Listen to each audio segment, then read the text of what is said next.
ഞാൻ പറയാറില്ലേ, മരണത്തിലേക്കായാലും അതല്ല ജീവിതത്തിലേക്കായാലും നിന്നെ പിന്നാലെ നടത്തിച്ചേ ഞാൻ പോവുമെന്ന്. ഞാൻ നിന്നെ സ്നേഹിച്ചത് ഒരുമിച്ച് മരിക്കാനല്ല, ഒരുമിച്ച് ജീവിക്കാനാ.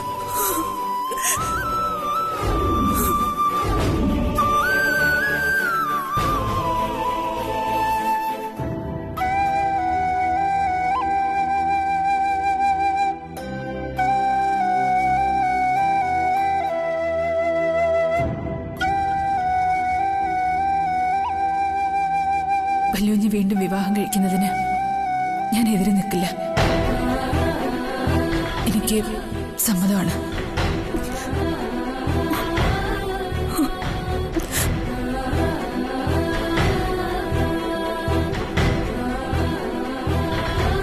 ആരൊക്കെയോ ചേർന്നൊരുക്കിയ പ്ലാനിങ്ങിൽ നഷ്ടപ്പെട്ടു പോയ നമ്മുടെ കുഞ്ഞ് ഇന്ന് നിന്റെ ഉദരത്തിലുണ്ടായിരുന്നെങ്കിൽ ഇങ്ങനൊരു തീരുമാനം നീ എടുക്കുമായിരുന്നു?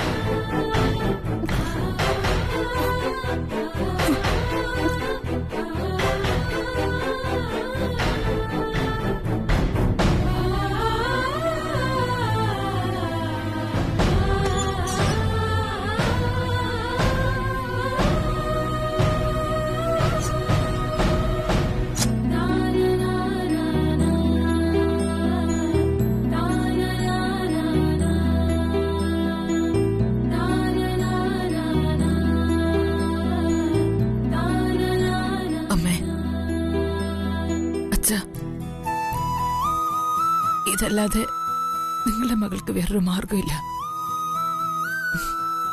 കല്യാണി ഇങ്ങനെ ആയിപ്പോയി.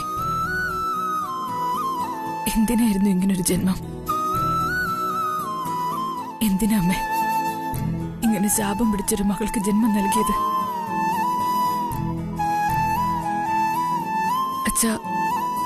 അച്ഛന്റെ മകളായതുകൊണ്ടാണോ കല്യാണി ഇങ്ങനെയൊക്കെ ആയിപ്പോയത്? ജീവിതത്തിന്റെ കണക്കുകള് അപ്പാടെ തെറ്റ്.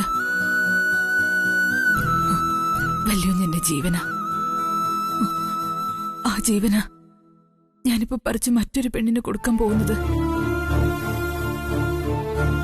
പിന്നെ ഞാൻ എത്ര നാള് ജീവിച്ചിരിക്കുന്നൊന്നും എനിക്കറിയില്ല. പക്ഷെ നിങ്ങൾ എന്നെ ഏൽപ്പിച്ചു പോയ അനിയൻകുട്ടിന് വേണ്ടി അവനൊരു കരയെത്തുന്നത് വരെ ഞാൻ ജീവനോടുണ്ടാവും. മരവിച്ച മനസ്സുമായി ജീവശവം പോലെ ചലിക്കുന്ന മരപ്പാവയായി കല്യാണി ഉണ്ടാവും. എന്റെ വല്യോഞ്ഞിന്റെ കണ്ണത്ത ദൂരത്ത് എവിടെയെങ്കിലും. എന്താ എന്നെ കളിയാക്കിച്ചിരിക്കുകയാണോ? എന്നെ കണ്ടിട്ട് ഒരു കോമാളിയായിട്ട് തോന്നുന്നുണ്ടല്ലേ അമ്മേ? എനിക്കറിയാം, കല്യാണി ഒരു കോമാളി തന്നെയാ. ജീവിതകാലം മുഴുവൻ ഒരു കോമാളി വേഷം കെട്ടി ആടേണ്ടി വന്നവൾ.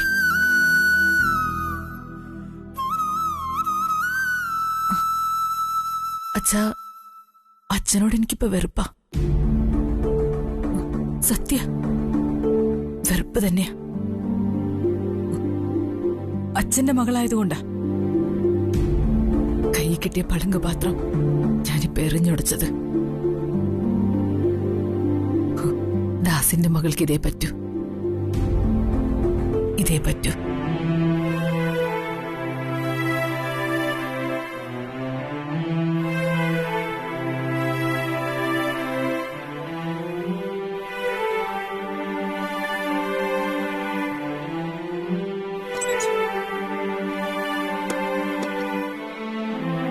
കല്യാണി, നീ എവിടെ പോയിരുന്നു? എന്റെ ഫോണിന് എന്തു പറ്റി? വിളിച്ചിട്ട് കിട്ടുന്നില്ലായിരുന്നു. അത് സ്വിച്ച് ഓഫ് ആസ് ജ്യോതിച്ചി. മാഡത്തിന് അത്യാവശ്യമായിട്ട് നിന്നെ ഒന്ന് കാണണമെന്ന് പറഞ്ഞു. 2-3 പ്രാവശ്യം ഞാൻ വന്ന് നോക്കി. നീ അങ്ങോട്ട് ചെന്നേ. ആ ശരി. എന്താ എന്താ കല്യാണി, നീ കരഞ്ഞോ?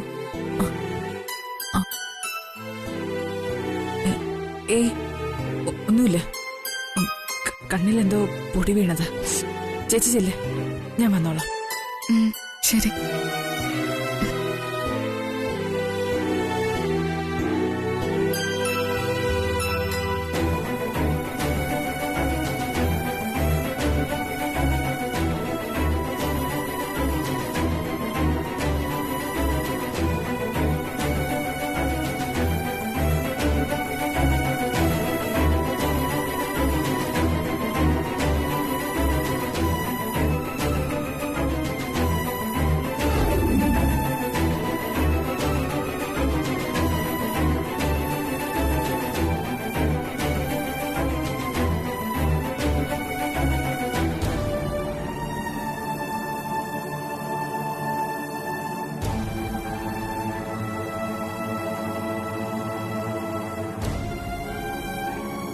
മാഡം, മാഡം എന്നെ തിരക്കിയോ? തിരക്കി.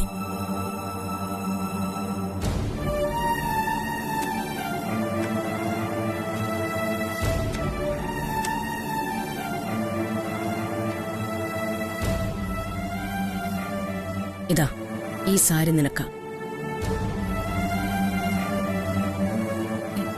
എന്തിനാ മാഡം എനിക്കിപ്പോ സാരി? മാഡം തന്ന സാരികൾ തന്നെ നിറയെ എന്റെ കയ്യിലുണ്ട്. അതൊക്കെ എവിടെ ഇരിക്കട്ടെ, ഇത് വാങ്ങിച്ചു. ഞാൻ നിനക്ക് സന്തോഷത്തോടെ തരുന്നതല്ലേ. വാങ്ങിക്ക.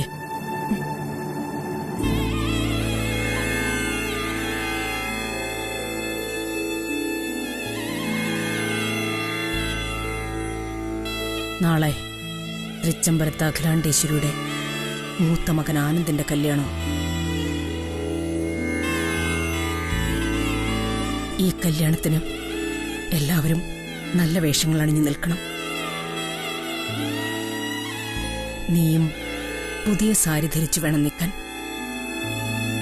മനസ്സിലായോ?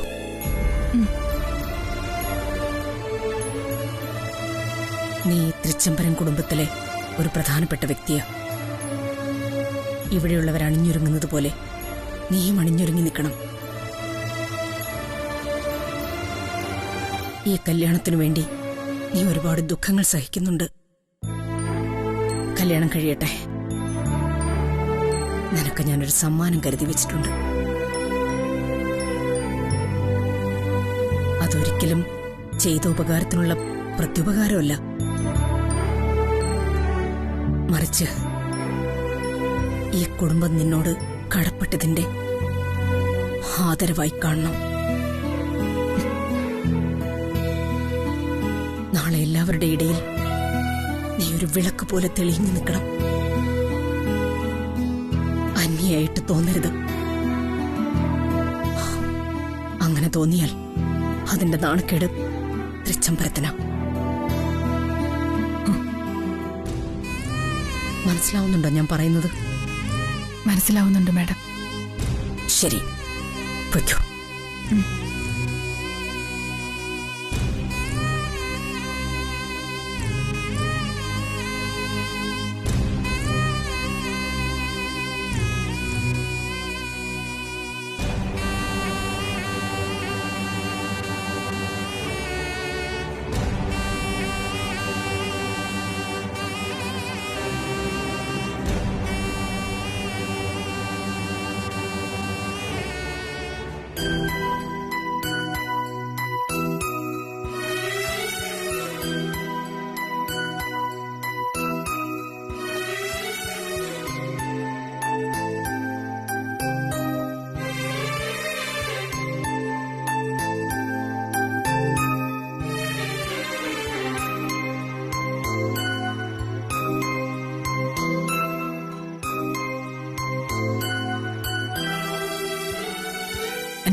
അനികുട്ടാ, ദേ ഇത് നോക്കി. മാഡം എനിക്ക് കല്യാണത്തിന് എടുക്കാൻ എടുത്തു തന്നതാ. ഒരുപാട് നാളുകൾക്ക് ശേഷം മാഡം എനിക്കൊരു സാരി വാങ്ങിത്തരണേ.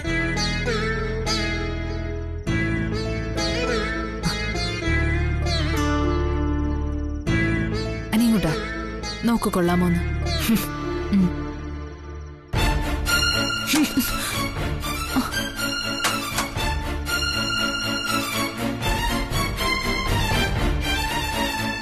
ആരുടെ കല്യാണത്തിന് ഉടുക്കാനുള്ള സാരിയാണെന്ന് അറിയോ ഇത്? ചേച്ചിക്ക് എന്താ ഭ്രാന്തായോ?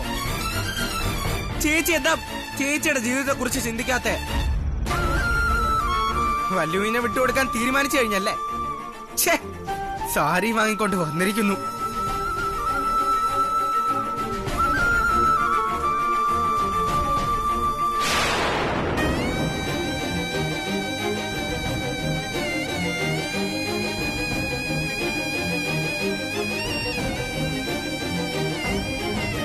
എനിക്ക് എന്റെ ജീവിതത്തെക്കാൾ വലുതാ തൃച്ചംബരത്ത് അകല മേഡത്തിന്റെ ജീവിതം. ആ മേഡത്തിന്റെ കഴുത്തിൽ താലി കാക്കാൻ എന്റെ മുന്നിൽ മറ്റൊരു മാർഗമില്ല. ഇതിപ്പോ പറയരുത്. ചേച്ചി എന്തൊക്കെയാ ചേച്ചി പറയുന്നേ? ചേച്ചിയാണ് ഈ തൃച്ചംബരത്തിന്റെ മരുമകള്, മൂത്ത മരുമകള്. ചേച്ചി ഇപ്പൊ വെറും ഒരു ജോലിക്കാരിയാണെന്നാണോ ചേച്ചി കരുതിയിരിക്കുന്നത്? അനിയൻകുട്ടാ, ശിവരാമ സാറ് ജീവിക്കണം. അതിന് തടസ്സം ഞാൻ വല്ലുവിന്റെ ഭാര്യയായിരിക്കുന്നതാണെങ്കിൽ അത് ഞാൻ ഒഴിഞ്ഞു കൊടുക്കണം. ഒഴിഞ്ഞു കൊടുത്തേ മതിയാവൂ. ചേച്ചി, ചേച്ചിക്ക് ഇങ്ങനെ ഒരു അനുജനുള്ള കാര്യം ചേച്ചി മറന്നുപോയോ? എനിക്കെന്റെ ചേച്ചിയുടെ ജീവിതത്തിൽ ഒരു സ്ഥാനവും ഇല്ലേ? എനിക്കെന്റെ ചേച്ചി പേരിന് മാത്രമുള്ള ചേച്ചിയല്ല, ഞാൻ ഇന്നുവരെ കണ്ടിട്ടില്ലാത്ത എന്റെ അമ്മയും കൂടെ. എനിക്ക് ശിവരാമ സാറിന്റെ ജീവിതമൊന്നും അല്ല വലുത്. എനിക്ക് വലുത് എന്റെ ചേച്ചിയുടെ ജീവിതം. അത് നശിപ്പിച്ചു കളയാൻ ഞാൻ ആരും അനുവദിക്കില്ല. അനിയൻകുട്ടാ, നമ്മുടെ അച്ഛനുണ്ടായിരുന്നെങ്കിൽ ഇതൊക്കെ സമ്മതിച്ചു തരുമെന്ന് തോന്നുന്നുണ്ടോ ചേച്ചിക്ക്? സമ്മതിക്കും. തൃച്ചംബരത്തുള്ളവരുടെ ജീവന് വേണ്ടി എന്തിനും നമ്മുടെ അച്ഛൻ തയ്യാറാവും. ഇല്ല ചേച്ചി, എന്തിന്റെ പേരിലാണെങ്കിലും ചേച്ചിയുടെ ജീവിതം ഇല്ലാതാക്കാൻ അച്ഛൻ തയ്യാറാവില്ല.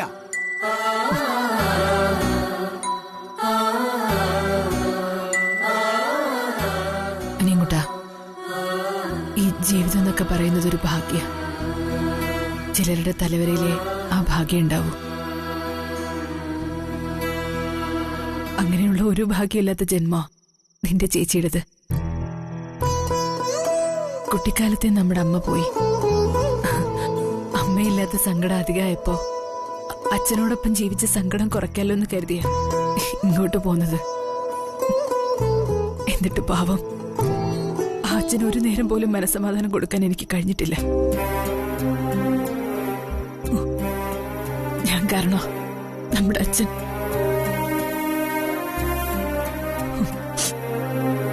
അർഹതപ്പെടാത്തത് മോഹിച്ചതിന്റെ ഫലമാ നമ്മുടെ അച്ഛന്റെ ദുർമരണം.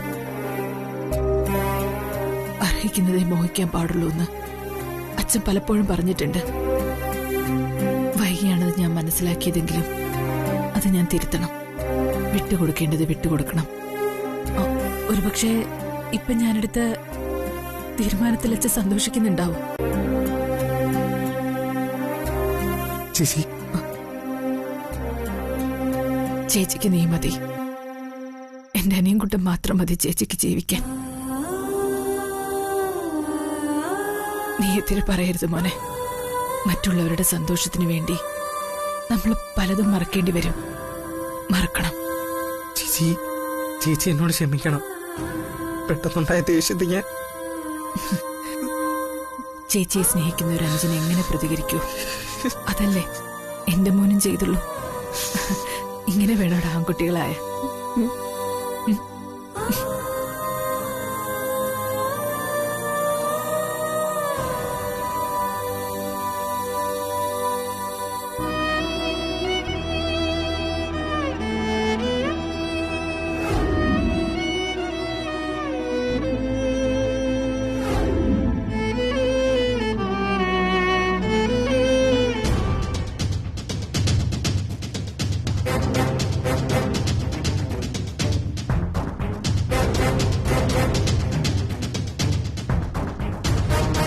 അരവിന്ദ്, എന്താ ഇത്? നിനക്ക് എന്താ പറ്റിയേ? എന്താ ഇത്ര ടെൻഷൻ? പിന്നെ ടെൻഷൻ അടിക്കാത്ത കാര്യങ്ങളാണല്ലോ ഇവിടെ നടക്കുന്നത്. നല്ല ശാന്തി സമാധാനമുള്ള വീട്. പുറത്തുനിന്ന് നോക്കിയ ഒന്നിനൊരു കുറവില്ല. ഉള്ളിലിങ്ങനെ ഉമിത്തി പോലെ നീറി പുകയാ.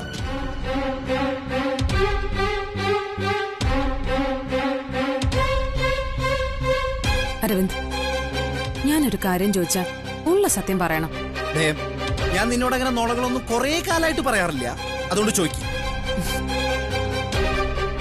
അതെ, ഈ ആനന്ദിന് കല്യാണം തീരുമാനിച്ചിരിക്കുന്ന പെണ്ണില്ലേ വൈജയന്തി, അവളെ കുറിച്ച് എന്താ അരവിന്ദിന്റെ അഭിപ്രായം? ഞാൻ പറയുന്നില്ല, മോനൊന്നും പറഞ്ഞോളൂ. നല്ല ചോദ്യം.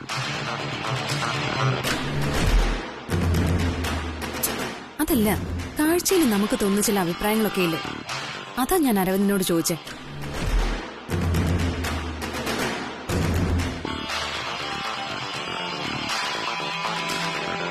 അതിന് ഞാൻ അവളുടെ മുഖത്തേക്ക് ശരിക്കും നോക്കിയിട്ട് പോലും ഇല്ല. എന്നാലും ഞാൻ പറയാം, എനിക്കാകെ അവളെ കാണുമ്പോൾ ഒരു നെഗറ്റീവ് ഫീലിംഗ് ആണ്. അല്ലെങ്കിൽ ഇവിടെ എല്ലാവരും നെഗറ്റീവ് ആണ്. അവളുടെ കണ്ണിലുണ്ടല്ലോ ഒരു പ്രിയങ്കിങ് എങ്ങനെയൊക്കെ എനിക്ക് കാണാനുണ്ട്. ഇനി നടക്കാൻ പോകുന്ന കാര്യം വെച്ചിട്ട് എനിക്ക് ഭയമാവുക. നിനക്കറിയോ, കിടന്നിട്ട് ഉറക്കം വരുന്നില്ല. ഒന്ന് കഴിഞ്ഞാൽ മറ്റൊന്ന്. മനസ്സമാധാനം എന്താണെന്ന് അറിഞ്ഞിട്ട് എത്ര കാലമായി എന്നറിയും. ഇതിനൊരു അവസാനം ഇല്ലെന്ന് ഞാൻ ആലോചിക്കുന്നു. ഇത്രയും കാലം തൃച്ചംബരത്ത് വിലാസിനികളെയുണ്ടാക്കുന്ന പ്രശ്നങ്ങളായിരുന്നു. അല്ല, ഇനി അത് ഉണ്ടാവില്ല എന്നല്ലട്ടോ ഞാൻ പറയുന്നേ.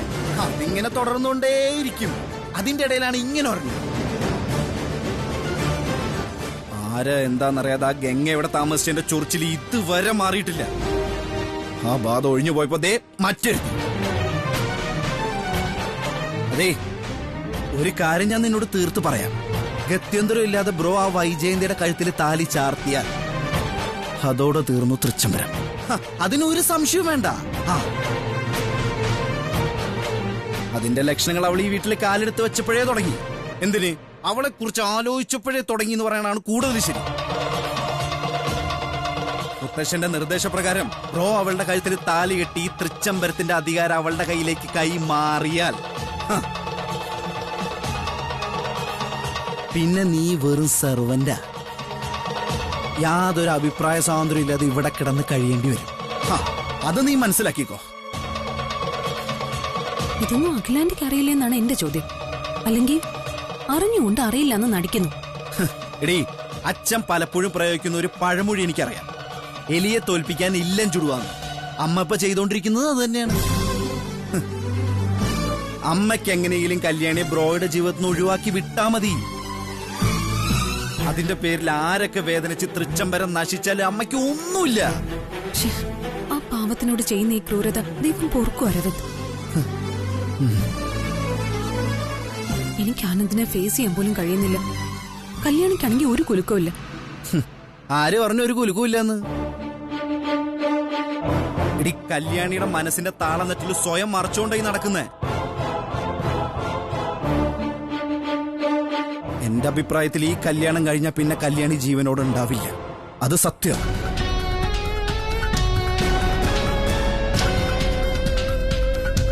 ഇനി അതും കൂടി സംഭവിച്ച ശാപം എന്നൊക്കെ പറയുന്നത് സത്യമാണെങ്കിൽ ഈ മഹാശാപങ്ങൾ മുഴുവൻ ഈ തൃച്ചംബരത്തിന്റെ മേല് വന്ന് പതിയും. എനിക്കൊരൊറ്റ കാര്യമേ പറയാനുള്ളൂ അരവിന്ദ്. അതിന്റെ അവസാനത്തെ തീരുമാനം. എന്താ? നാളെ വൈജയന്തിയുടെ കഴുത്തിൽ ആനന്ദ് താലി ചാർത്തിയ ആ നിമിഷം ഞാൻ തൃച്ചംബരത്തുനിന്ന് പടിയിറങ്ങും.